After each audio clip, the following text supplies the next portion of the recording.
Welcome back to Crunch Time, a panel discussion about your favorite topic, sports. Drew Brees is not a top 10 quarterback in NFL history. It's simple as that. How do you say that? Drew Brees, you cannot argue with stats. I know for a fact it's going to be the best team in the East. It is the Toronto Raptors because of Kawhi Leonard. I'm going to talk about another team that I want to be a Cinderella story so bad, and that's UCF. I talked about it earlier. They're ranked 12th in the nation. They beat Auburn last year in their bowl game.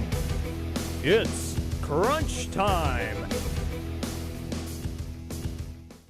Hello and welcome back to Crunch Time, a panel discussion about your favorite topic, sports. I'm your host, Alexis Pearson. Alongside me on the panel tonight is Nathan Daggett, Blake Tyson, and Nick Speliopoulos. Guys, we got a lot to talk about. Are you ready? Yep. All right, let's kick it off with the hot topic of the week. Tiger Woods turned back the clock in incredible fashion as Woods pulled off his 5th green jacket, his first Masters win since 2005 and first major win since 2008. Tiger has been through the highest of highs and the lowest of lows with injuries and off-the-course issues.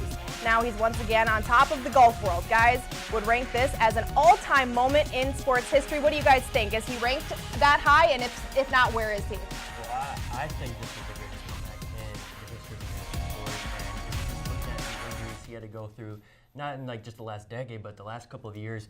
Talk about 3 back surgeries and 1 back fusion. I mean, that just sounds tough. And throughout that last couple of years, he just wasn't sure if he was going to be able to play anymore. And I think it was just great to see Tiger Woods back out there. And I mean, who would have thought able to get through the Masters? And this Masters class and the weekend was loaded at the top going into that last day. And I think now you can't rule out anything with Tiger with what he can win now. Blake? Yeah, absolutely. I think, like you said, one of the greatest comebacks in sports.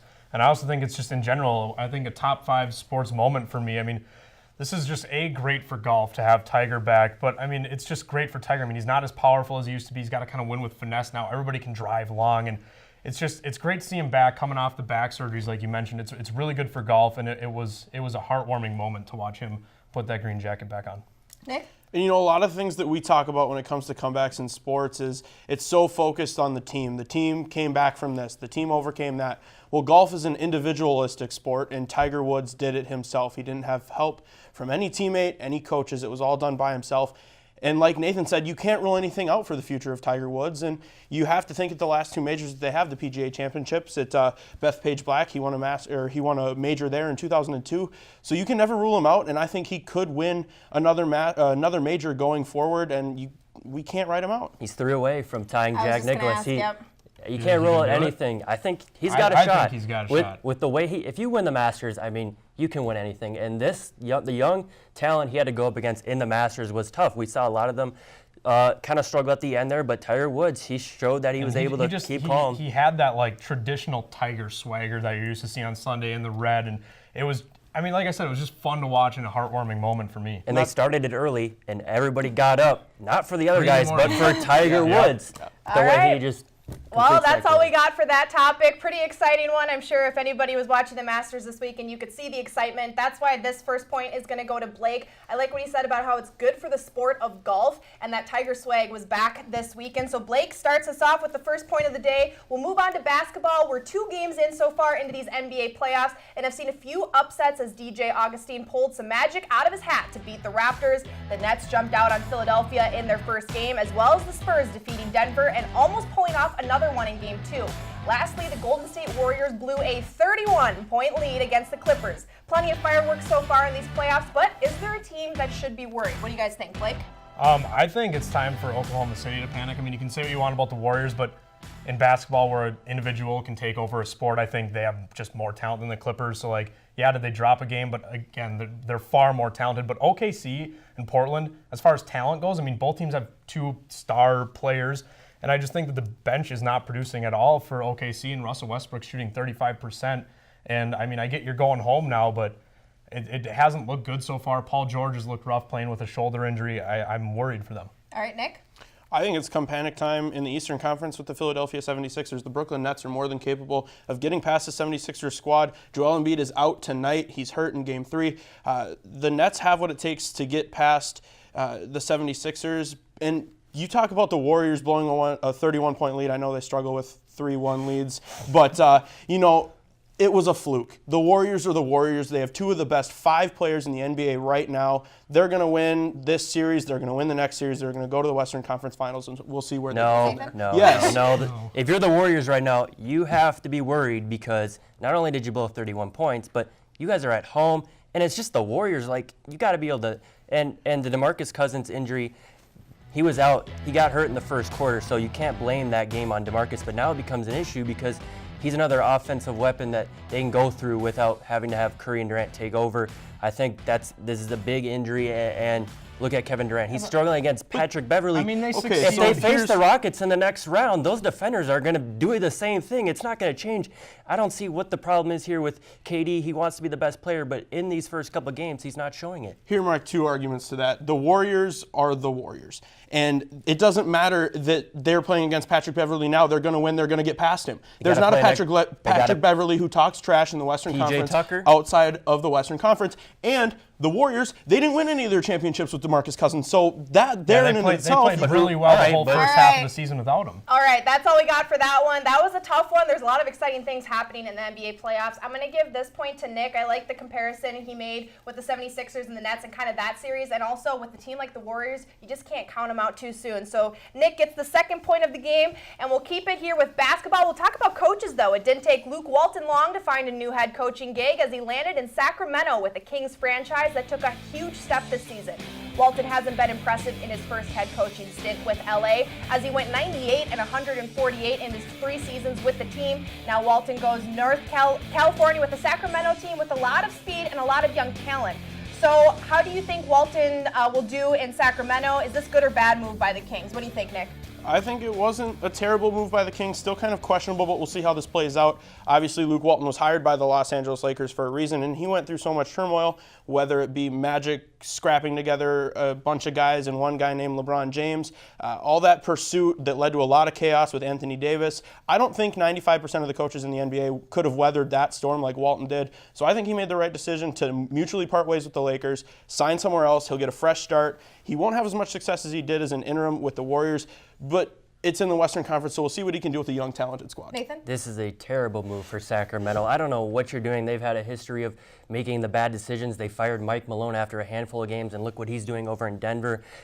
When you get a chance to succeed like they have, when they haven't had the success, and they finally got it after 13 years, you don't give it up. Success is hard to find in the NBA, and once you have it, you don't want to give it up. But like Nick said, Luke Walton, there's a good chance for him to. There's a good young team in the Kings, and give credit to Luke Walton. He's going to have a really good chance to start his career over here with the Kings. Blake? Yeah, I kind of agree. I don't agree with moving on from the previous head coach and moving on to Luke Walton, but they did it, and I think Luke Walton is still a good hire. He did really well with a young Lakers team. He improved their win total from his first year. He improved to the second year, 9 more wins.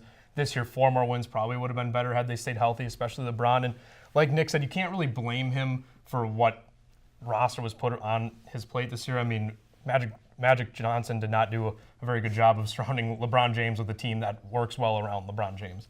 I don't know. The Kings were winning. Their young players were playing well. I just don't see how you get rid of a guy like Dave Yeager, especially his track record with Memphis and the things like that. Like I said, I get But you're that, going to go but get someone like Luke Walton. They did choose to fire him, so who's the best hire? And I think with a young team, Luke Walton showed he can progress young Could they players make the with the playoffs Lakers. with Walton now? No. I think you could. I think can't. he's got previous. No. Walton has previous No. experience in the playoffs. No. And with Yeager, he never led the Kings to a playoff. So why? The Lakers- Why not All Walton? right. All right. Sorry I asked that question with 5 seconds left. We probably could have talked about that one a little bit longer. I'm going to give this point to Nathan. I think he made a good point about Sacramento kind of having a hard time along the way, and why would you make a change when things are finally going well? So Nathan gets the point. That means we're tied across the board heading into the break. When we come back, we'll talk some football. We'll see you right after the break.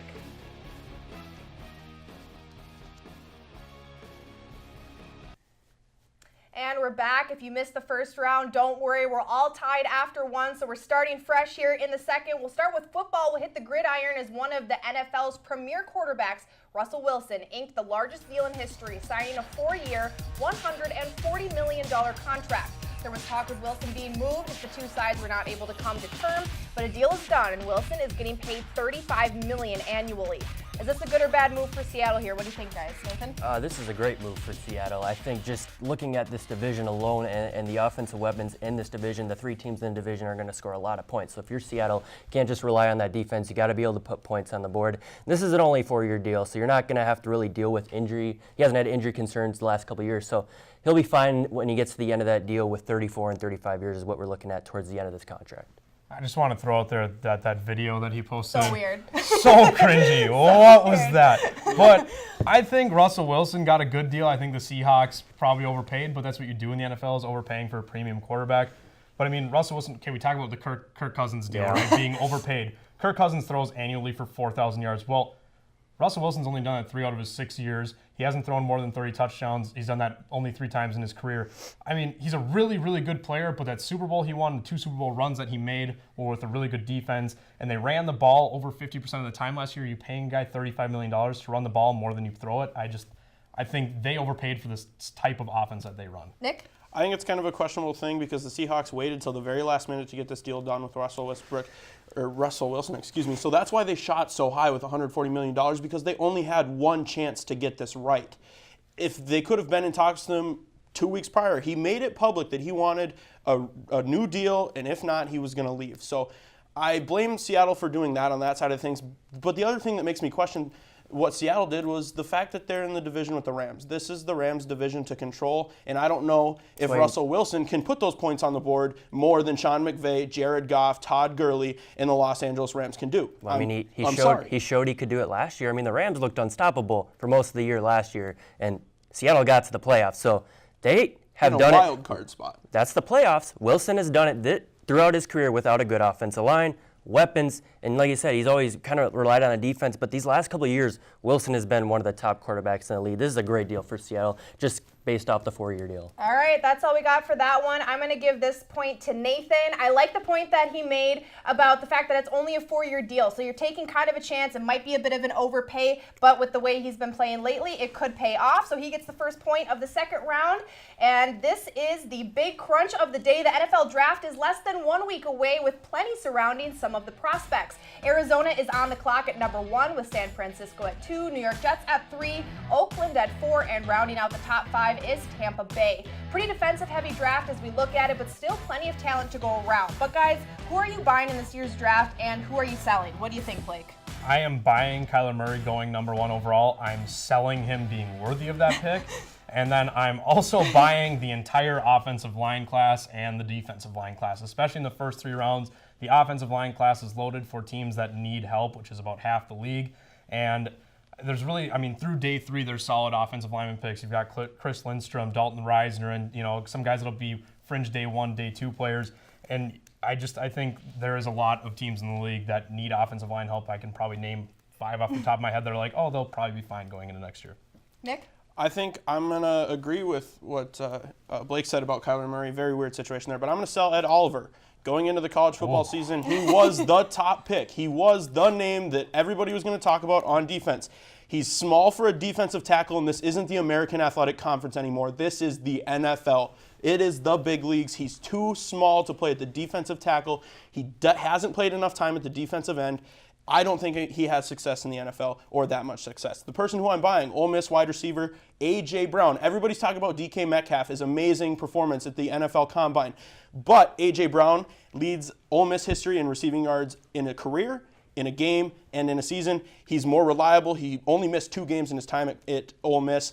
And he has the ability to win 50-50 balls, but he's a smaller wide receiver that can be a star in the slot. So look for A.J. Brown to be a solid wide receiver on a future NFL team. Blake's itching to get a rebuttal. We'll get to Nate. All right. Nathan here first. Yeah. So the I'm gonna go against you guys. A quarterback I'm buying is the guy out of Ohio State, Dwayne Haskins. I just think his tape is better than the guy out of Kyler Murray. I just think he's more consistent. He had good wins at the end of the year against Washington and Michigan. A lot of those defenders we're going to see in the first round. So Haskins has played a lot of good talent at the end of his career, and I think if the Giants don't pick him in the first couple picks, I think a team's going to be really happy and lucky to maybe even trade up and get him. And a guy I'm going to sell is a wide receiver out of Georgia, Riley Ridley. I know he has some bloodlines with his brother, and I know he's kind of sneaking into some mock drafts here at the end of the first round, but I just think of a playoff team that was a playoff team last year, you can't afford to take a risk on a wide receiver like that at the end of the first round. I Lay agree it on with us, you. Blake. I think Haskins is probably the best quarterback in this draft class. The only concern is the lack of playing time. Okay, Ed Oliver. Wow. Not good enough not big enough to play in the NFL. He's a 3 technique. He doesn't need to be dominant. He needs to be quick twitch, and his comparisons are drawn to who? Who's the best defensive tackle in the NFL? You're talking. I mean, go for it. Obviously, he doesn't know. You don't know either. So here's what I'm going to say. His comparisons are being drawn to the top players in the NFL, the 3 technique position, and he's dominant inside. I get he played in a weaker conference, but he still dominated that conference. He was an unstoppable force. He's got pass rushing moves, finesse moves, power moves. I mean, in a league that loves pass rushers and in a league that lacks skilled interior offensive linemen, he's going to dominate in this league. Nowhere did I once say that Ed Oliver was not going to play in the NFL or have major success. I said he was going to struggle at the defensive tackle position. And I'm saying he's because going to undersized. dominate at the Okay. 3 technique defensive tackle position. Okay, we'll carry this argument off camera after the show, but for that, we have to give a point out for this one for the big crunch of the day. This was a tight one. Spell, you almost had it. I'm going to give it to Blake. I like the point you made about how a lot of teams are going to need that offensive power, and your rebuttal to Spelly's comment was good. So Blake gets the big crunch of the day, and we'll move into our last NFL topic. Speaking of who owns the number 4 pick, the Oakland Raiders also own the 24th selection from the Khalil Mack Bears trade and the 27th pick from the Cowboys to acquire Amari Cooper. A lot of talent given up to get these picks, but Oakland is sitting nice, being able to bring in the squad that Gruden wants. But guys, what do the Raiders do with all this capital? What do you think? So I think the first thing that the Raiders do is they replace that hole with Khalil Mack. They sit at number 4. I doubt Nick Bosa will still be there, but they can get a huge interior person, whether it be Josh Allen of Kentucky, Rashawn Gary from Michigan, Montez Sweat from Mississippi State, or if they wanted to go big, they could add Quinnen Williams out of Alabama. Secondly, you got to add to that secondary. There are a lot of holes, and their major cornerbacks are 30 years old. So you could go with Justin Lane out of Michigan State. That's who they have in the mock draft. Greedy Williams, if he's still there, he is going a pick before, but he's from LSU. He's the best pick out of that class, and the best thing there is a lot of that secondary defense is being picked later in the first round, so they're not going to miss out on any talent. And thirdly, their wide receivers, they need depth. Yes, they have Antonio Brown, but they need to add to that. All right. So Well, Nathan? here's why they need to get an edge rusher in the first couple picks is because they had 17 fewer sacks than anybody else in the league. You got to take advantage, and that's what happens when you trade a guy like Khalil Mack. Now, Mike Mayock has a lot of pressure on him to succeed on these picks and nail them because when you trade guys like Khalil Mack and Amari Cooper, you got to find superstars to get back into this team, or else it's just going to be a continued flop. So Mike Mayock, I know he hasn't had the experience of being a GM before, and I don't know how well he's going to be because he's an NFL analyst, but All right. he's going to have a tough. I just Blake? want to say, Nick, you and I think we're looking at the exact same mock draft. But if I'm Mike Mayock, I'm taking the best player available, and I get they need an edge rusher, but they're not an edge rusher away from being a playoff team or Super Bowl team. They're so bad all around. If it's an edge rusher like Josh Allen, if he falls to number 4, I would take him in a heartbeat. I think Quinnen Williams is probably the pick there. But there are so many holes on that roster. You mentioned late end corners. I really like them taking a corner at 24 or 27. And they've got one guard spot after they traded away Kelechi Osemele that needs to be filled. And like I mentioned earlier, with the deep draft class, especially in the interior of that offensive line, I think they should try to address that left guard position. Also, don't be surprised to see these guys take a quarterback. I know Derek Carr didn't have the best relationship with John Gruden, so maybe they could trade up and maybe find themselves a quarterback for the future. We'll see. But I think, like you said, this Raiders team just needs to find superstars at any level of the field. I think if Kyler Murray slips past Arizona at number 1, I Or would Dwayne not Haskins. be surprised. Well, the problem is I don't know how much the Raiders are going to be willing to trade since they traded up a lot to get these picks. Well, yeah, so. I'm saying if right. not trading up, but if he fell. That's all we got for that one. I'm going to give this one to Nick. I like the point he made that they can kind of fill some of those holes that they had to open up during the season when they made trades. And you brought up a lot of good guys that they could pick up. So Nick gets the point for that one. And coming up after the break, we will move into hockey. Some big topics coming up. Stay tuned. We'll be right back. Hello. All right, here we go, heading into the home stretch. Just to recap quick, Blake is leading with 3 points. Nathan and Nick both have 2. It's anybody's game at this point. So let's finally talk some hockey. Pittsburgh blew it. Tampa Bay blew it. John Tortorella is the greatest coach of all time. Not up for debate. But you guys, there's been a lot of crazy stuff happening in the playoffs already. Some low seeds are really dominating. Some high seeds aren't living up to expectations. There's a lot of different things we can talk about here.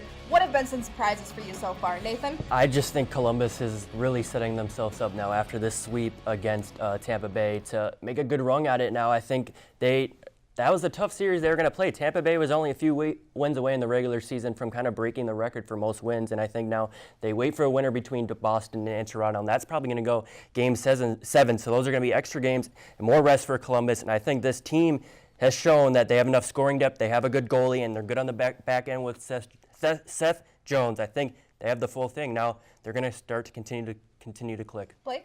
Yeah, I like how you bring up the Blue Jackets. The Lightning choking kind of makes more sense the more I think about it. Like, you work so hard to try to be the greatest regular season team of all time. Columbus made a ton of moves at the deadline. Chemistry finally works out. One team's tired. One team's finally picking it up. So it kind of makes sense. I think another thing that isn't really much of a surprise to me the more I think about it too is Colorado beating Calgary up 3-1 in that series.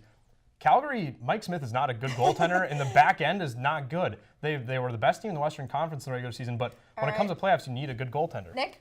I just want to say that I love how the Stanley Cup playoffs have started. It's been great. You see these low seeds doing so well, whether it be a new team in Vegas. You know, they're only 2 years old, and they're still getting past the second seed in the Sharks.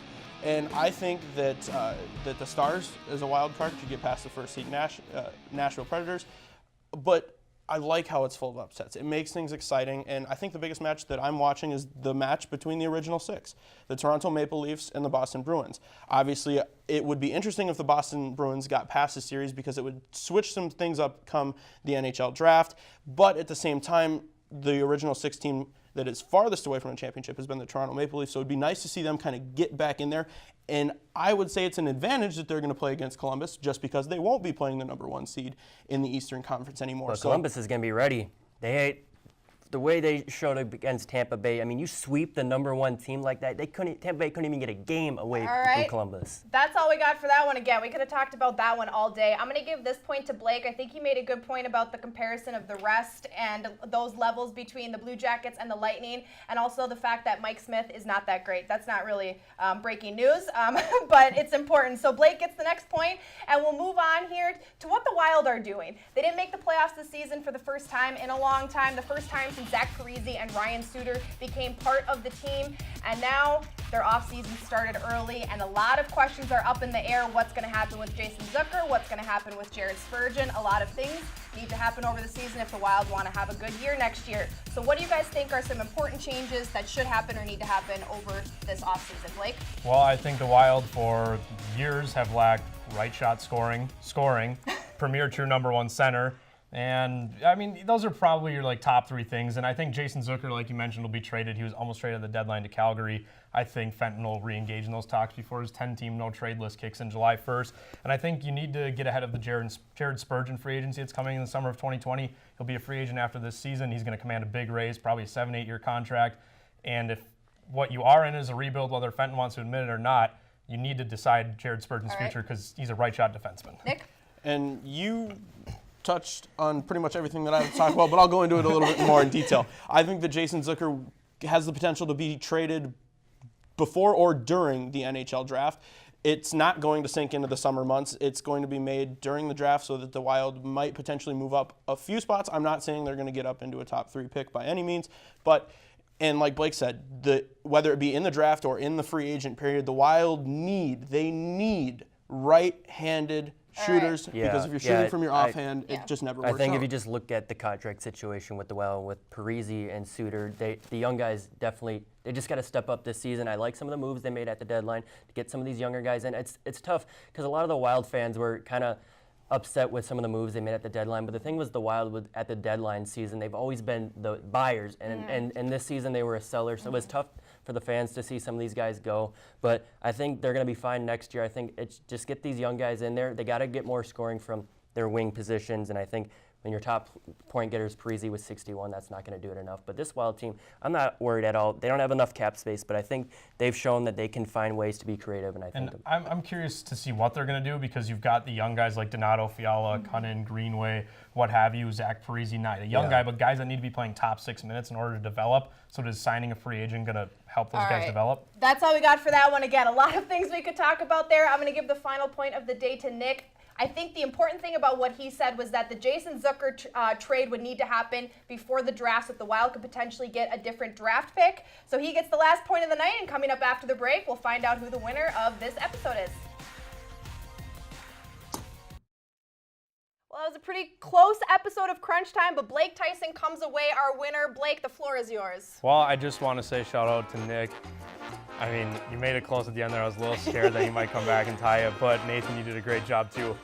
But I just want to continue talking about, I should say, the Wild. Paul Fenton, please nail the number 12 draft pick.